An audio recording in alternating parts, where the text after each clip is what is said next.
Tidak ada yang tahu siapa pertama kali mengirim pesan itu pada Reno. Sebuah akun tanpa foto, tanpa postingan, tanpa riwayat interaksi. Hanya satu kalimat. Kalau mau jadi legenda, datangi pabrik pusaka malam ini, live, jangan sendirian. Tentu Reno tetap pergi sendirian.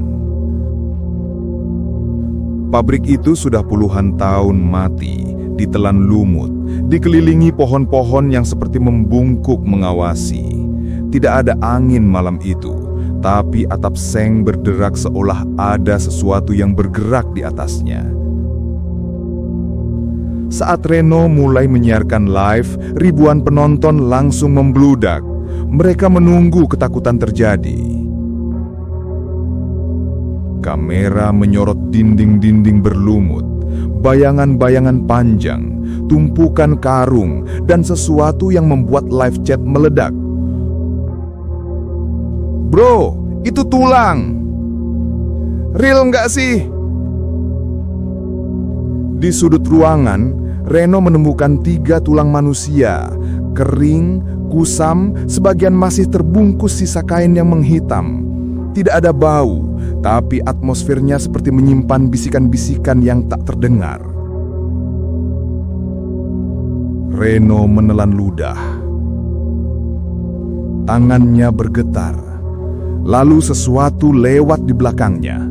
Bukan suara, bukan bayangan, tapi gerakan, perlahan, tinggi, dan terlalu dekat. Ketika ia menengok, lorong itu kosong. Namun para penonton bersumpah mereka melihat siluet seseorang berdiri mematung di belakang Reno beberapa detik. Siaran berakhir setelah sinyal mendadak mati. Dan itu baru permulaan. Keesokan malamnya, Reno kembali.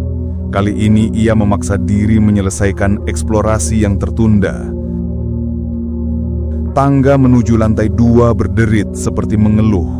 Lantainya dipenuhi pakaian bekas, jaket anak-anak, rok wanita, kaos robek yang masih melingkar seperti tubuhnya baru saja menghilang dari dalamnya. Di tengah ruangan, ada sebuah cermin tua yang retaknya menyebar seperti sarang laba-laba. Reno mengangkat kamera. Tidak ada yang aneh saat ia memandang cermin langsung. Namun, lewat kamera, pantulan berbeda. Di belakangnya, berdiri sosok tinggi kurus, kepalanya miring tidak wajar, rambutnya menghampiri hampir seluruh wajah. Tidak bergerak, tidak bernapas, tidak mengatakan apapun. Reno membalikkan badan. Kosong. Saat ia melihat kembali ke cermin, sosok itu sudah lebih dekat, hanya beberapa senti di belakang pantulannya. Siaran langsung terputus tanpa sebab. Malam itu, Reno pulang tanpa bicara apapun. Hari ketiga, Reno mencoba menjalankan live dari lokasi lain. Sebuah taman kota yang terang benderang dan ramai. Namun sejak awal siaran, penonton mulai panik. "Weh, bro, itu siapa di belakang lu? Ada bayangan, sumpah. Itu tadi ada yang berdiri, deket banget." Padahal Reno di tempat terbuka, dikelilingi orang dengan lampu jalan. Tetap saja, sesuatu mengikutinya. Bahkan ketika ia mematikan live, Reno merasa ada langkah lain yang berhenti setiap kali ia berhenti. Dan malam itu, Reno bermimpi. Dalam mimpi itu, ia melihat seorang wanita duduk bersimpuh, tubuhnya bergetar, wajahnya tertutup rambut panjang kusut. Ia seakan ingin bicara, tapi tidak mampu. hanya tubuhnya yang bergetar. Tangannya terangkat seolah memanggil Reno untuk mendekat. Reno terbangun dengan keringat dingin.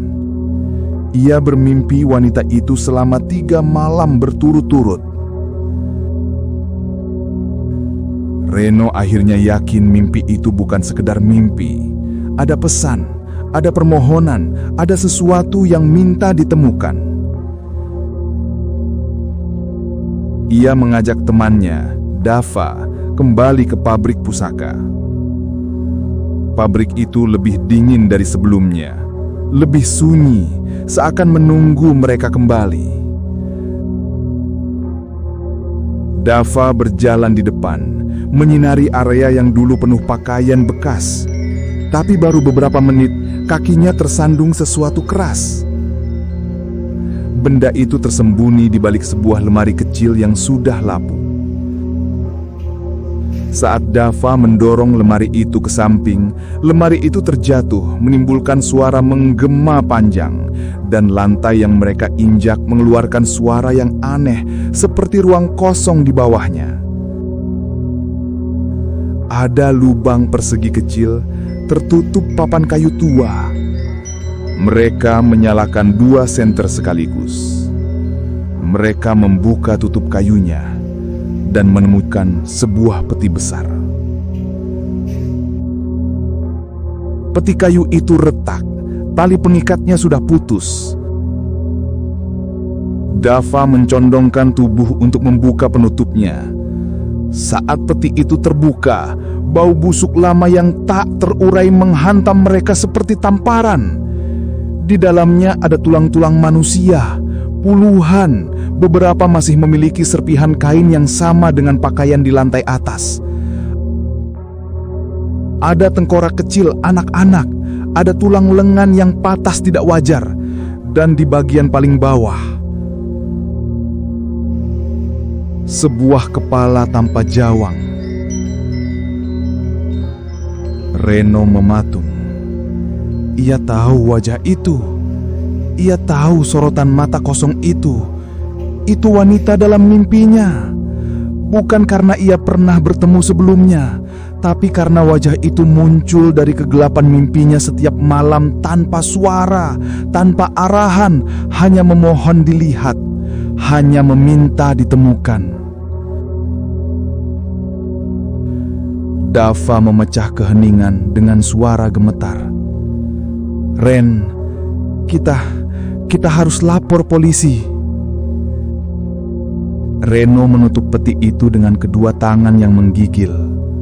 Untuk pertama kali sejak ia menjadi streamer horor, Reno mematikan kameranya sebelum syuting. Malam itu, pabrik pusaka dipenuhi garis polisi. Semua tulang dikumpulkan, dimakamkan. Dan setelah itu, wanita di mimpinya tidak pernah muncul lagi.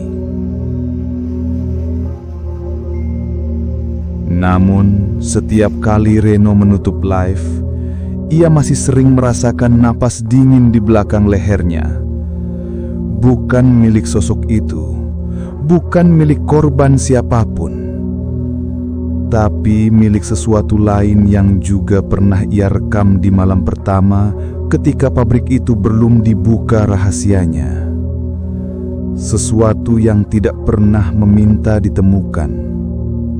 Sesuatu yang tidak ingin ritual lama itu diungkap. Sesuatu yang masih menunggu.